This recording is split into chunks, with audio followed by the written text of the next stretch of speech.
Les Dauphins, société leader sur le marché de l'ambulance en France et en Europe.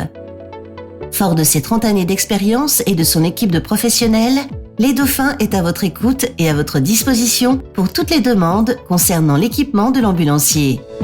Les Dauphins assurent aujourd'hui une présence dans une vingtaine de pays à travers le monde grâce à une équipe de commerciaux à votre entière disposition. Les Dauphins, notre passion, votre satisfaction.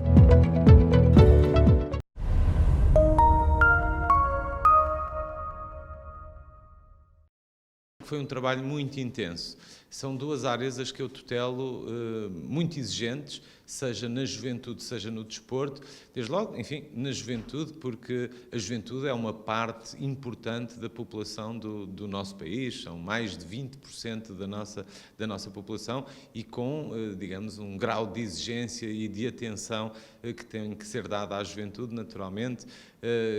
muito relevante. E depois o desporto, por outro lado, é, como se sabe, envolve também milhões de portugueses, seja na prática desportiva, seja na atividade física, mas também no gosto que, entretanto, desenvolvem, nas paixões que desenvolvem pelas mais diversas modalidades e, obviamente, aqui sabemos que o futebol em Portugal pontifica sempre como uma das modalidades que, efetivamente, mais portugueses, digamos, mobiliza e falo-los acompanhar com muita premência o que são as políticas desportivas no nosso país. O que é que eu lhe posso dizer, se calhar, enfim, para não ser muito exaustivo, falar-lhe de alguns projetos que tenho um particular orgulho de terem sido desenvolvidos nos últimos 4 anos. Desde logo, o Governo tinha uma premissa na área do desporto, que era termos mais e melhor desporto no nosso país. E eu acho que conseguimos, com alguns projetos que fomos implementando ao longo destes anos, cativar cada vez mais, captar mais a atenção dos portugueses para a prática desportiva, para a atividade física, para estilos de vida cada vez mais saudáveis. Deixe-me destacar um investimento consequente e persistente que foi feito ao nível do desporto escolar. Evidentemente que não é alheio a este facto a circunstância de hoje a Secretaria de Estado da Juventude e do Desporto estar na tutela do Ministério da Educação e, portanto, foi possível articularmos e agilizarmos um conjunto de políticas, precisamente dada a proximidade que temos ao sistema educativo e, portanto, estarmos nesta tutela do Ministério da Educação. Um investimento muito significativo que houve, como dizia então, no desporto escolar, e é aí na base que nós podemos trabalhar junto dos mais jovens, incutindo-lhes de facto esta vontade e estes hábitos de vida e de prática desportiva que são obviamente saudáveis e que trazem lucros não só a nós próprios, como também individualmente, quero eu dizer, como também depois num coletivo e à nossa sociedade. Uma aposta muito clara que fizemos também nas chamadas carreiras duplas, ou seja, na possibilidade de nós desenvolvermos as nossas atividades académicas, e particularmente estou a falar evidentemente dos jovens, mas conciliando-as com prática desportiva de excelência, prática desportiva de alto rendimento. Um projeto que não posso deixar de referir, que foi a criação das unidades de apoio ao alto rendimento na escola, que hoje permitem que cerca de 600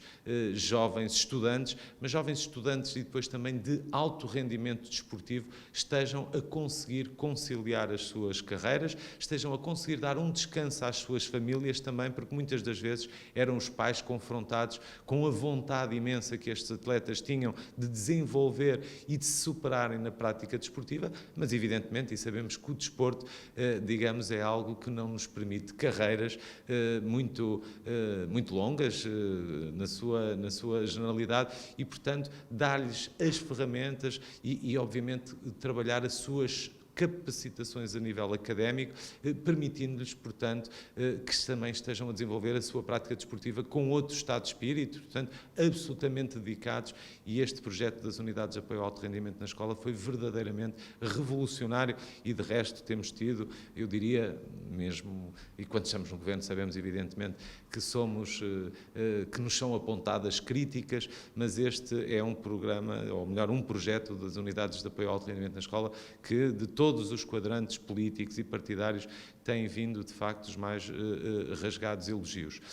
Conciliando com este, foi também neste mandato que pela primeira vez tivemos a aprovação de um estatuto do estudante atleta universitário. Há muitos anos que se falava desta possibilidade, na verdade foi com este governo que isso foi, digamos, tornado uma realidade, o que é também algo que me deixa naturalmente muito satisfeito, porque mais uma vez, e numa fase em que havia muito uma quebra da prática desportiva, que é justamente na passagem do ensino secundário para o ensino superior, onde muitas das vezes os estudantes se deslocam para outras cidades, perdendo assim as raízes, perdendo assim, digamos, as ligações aos clubes de base local em que faziam a sua prática desportiva e, portanto, este estatuto do estudante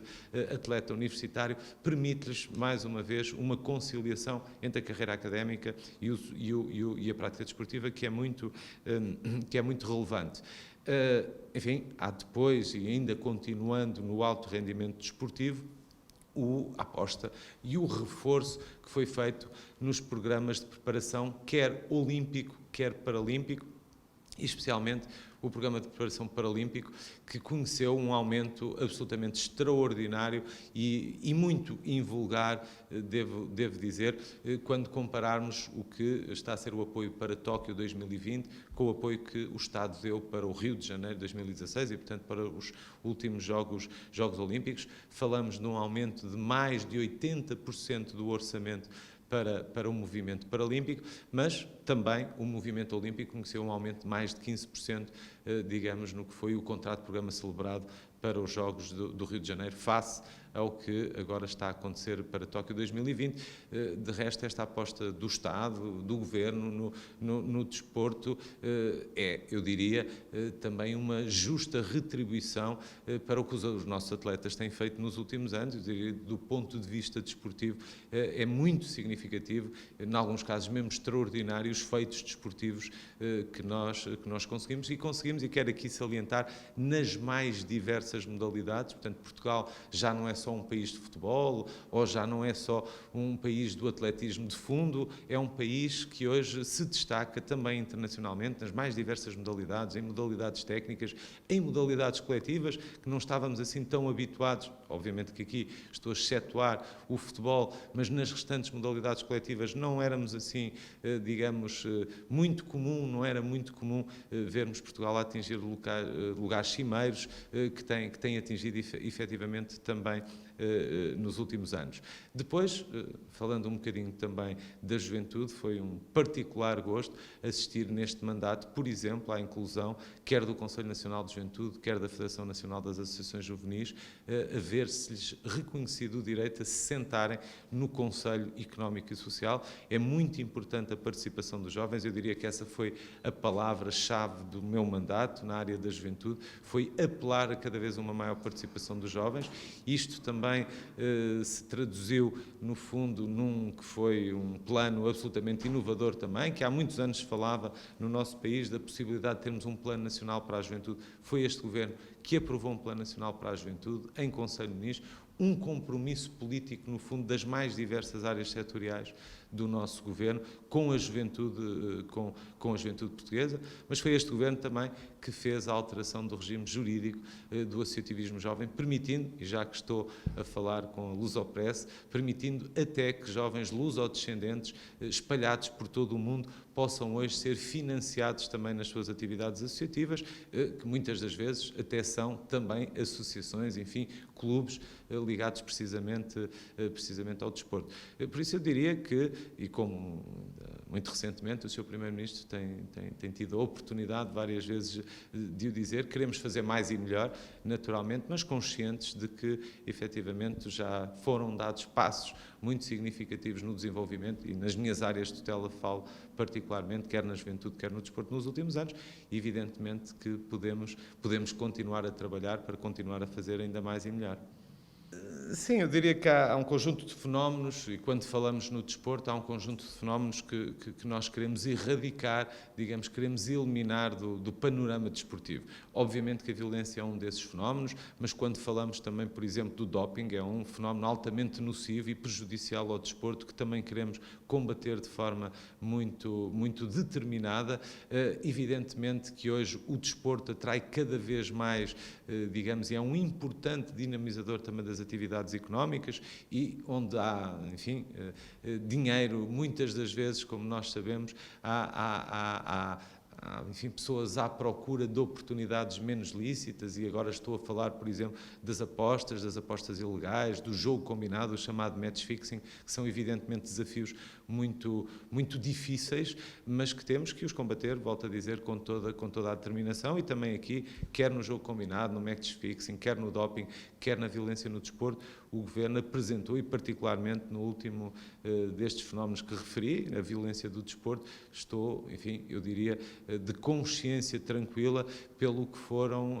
as iniciativas que ao longo desta legislatura tivemos, e muito rapidamente quero aqui recordar que fomos nós, nesta legislatura, que criámos uma autoridade para a prevenção e combate à violência no desporto, significando isto hoje que o Estado tem um organismo apenas e exclusivamente dedicado à prevenção e ao combate à violência no desporto, portanto, com recursos humanos, técnicos, especializados,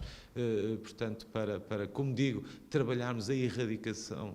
da violência no nosso desporto, mas foi também nesta legislatura que se fez e que se produziu uma alteração à chamada Lei da Violência no Desporto, a Lei 39 de 2009, em que, mais uma vez, é reconhecido por todos os agentes desportivos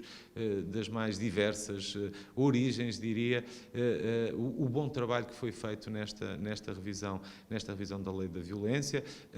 Fizemos uma campanha de sensibilização junto de todos os portugueses, nas redes sociais, nas televisões, nos mass media, nos jornais, enfim, por todo o lado, alertando efetivamente para a necessidade de combatermos a violência, porque a violência não tem lugar no desporto. Eu costumo dizer muitas vezes que é uma contradição, digamos, o verdadeiro adepto do desporto, evidentemente, não pode ser adepto da violência. O desporto não tem nada a ver com violência. Criámos ainda um grupo de trabalho no âmbito do Conselho Nacional de Desporto, especializado também nas questões da violência no desporto, portanto, articulando cada vez melhor todos os agentes que contribuem para o... Olha, eu, como lhe disse, fiz o meu melhor e esforcei-me para que esse apoio fosse o mais sentido possível pela nossa diáspora. De resto, enquanto, enfim, governante, enquanto membro do Governo, em todas as deslocações que fiz ao estrangeiro, particularmente a países onde houvesse uma comunidade portuguesa expressiva, fiz sempre o esforço de ir ao encontro desses concidadãos, no fundo desses portugueses, para estar, e recordo sucessivas viagens que fiz a Bruxelas, onde tive a oportunidade de ir sempre, sobretudo, o movimento associativo, e aqui o movimento associativo desportivo, o movimento associativo juvenil também. Em Paris, particularmente, tive a oportunidade de participar num encontro da lusodescendência que foi promovido pela Cap Magellan, que é de resto uma associação muito conhecida que trabalha também particularmente as áreas da juventude. Estive na gala da Cap Magellan também, mas recordo-me quando estive no Brasil, nos Jogos Olímpicos e Paralímpicos, o contacto permanente que fui procurando estabelecer com a comunidade portuguesa. Ainda agora, recentemente, estive numa visita a Luanda enfim, ocasião de uma conferência de ministros da Juventude e do Desporto no âmbito da nossa CPLP, e vou sempre e faço sempre esforço de estar com portugueses, mas mais do que isso, de lhes demonstrar que efetivamente faz sentido que o país, e através do Governo, evidentemente, o Estado os continua a acarinhar e a dar-lhes oportunidades. E por isso, quando ainda há pouco referia a alteração ao regime jurídico do associativismo jovem, devo dizer que nesta alteração legislativa que fizemos, introduzimos a possibilidade de jovens lusodescendentes enquadrados em associações e associações aqui juvenis, evidentemente que são associações de jovens, mas que podem trabalhar questões culturais, questões ambientais, questões desportivas, tantas vezes isso acontece, que possam efetivamente contar também com financiamento do Instituto Português de Desporto e da Juventude, pese embora o seu trabalho, as suas atividades serem realizadas fora do nosso país. Esse acho que foi um sinal, enfim, muito relevante de que, de facto, na juventude e no desporto, nós apostamos e apostamos na diáspora e sobretudo, no reforço destas ligações. De resto, eu agora, no mês de setembro, vou ter a oportunidade de, em nome do Estado português, entregar uma condecoração a um conhecido clube parisiense, o Sporting Clube de Paris, que tem uma ligação conhecida, digamos, à nossa comunidade portuguesa, e esse é, se quiser, uma vez mais, um sinal de que queremos reconhecer o trabalho que é feito por portugueses, obviamente dentro do nosso país, mas que é feito por portugueses fora do nosso país, que muitas vezes ajuda a prestigiar tanto ou mais o nosso país e os portugueses do que se fosse feito cá dentro, vamos dizer assim. E eu ia perguntar exatamente isso, que distinção é esta, ou porquê de ir agora à França fazer esta homenagem? Portanto, o Estado português, no que diz respeito ao desporto, tem, enfim, um decreto que enquadra estas condecorações que podem ser atribuídas pelo Estado. E, portanto,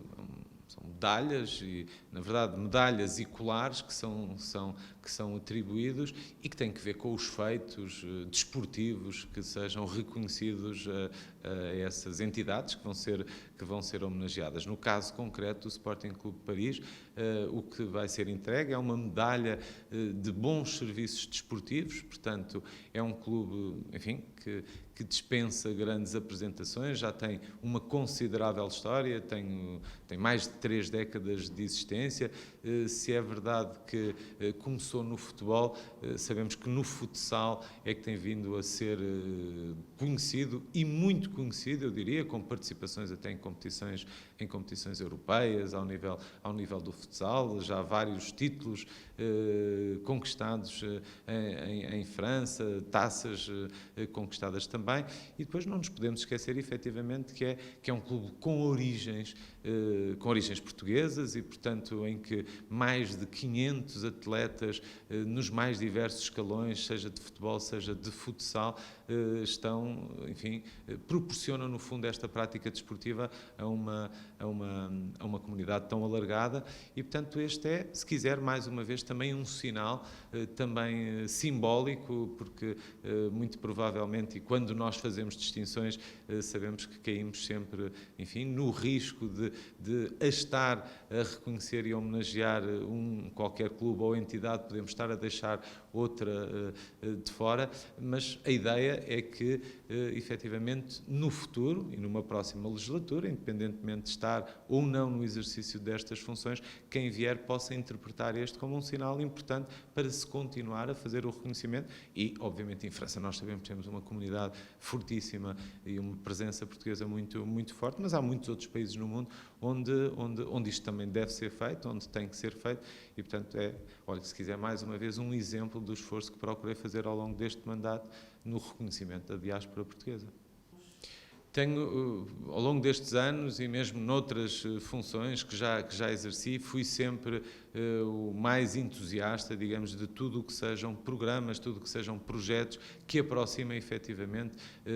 jovens portugueses, de jovens portugueses, lusodescendentes que não estejam em território nacional, mas que eu acho que é absolutamente essencial nós mantermos essas ligações e quanto mais, diria, conheço da vida, quanto mais experiência vou acumulando, naturalmente com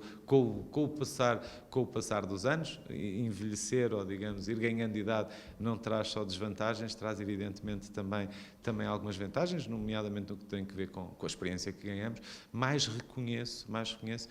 que tantas e tantas vezes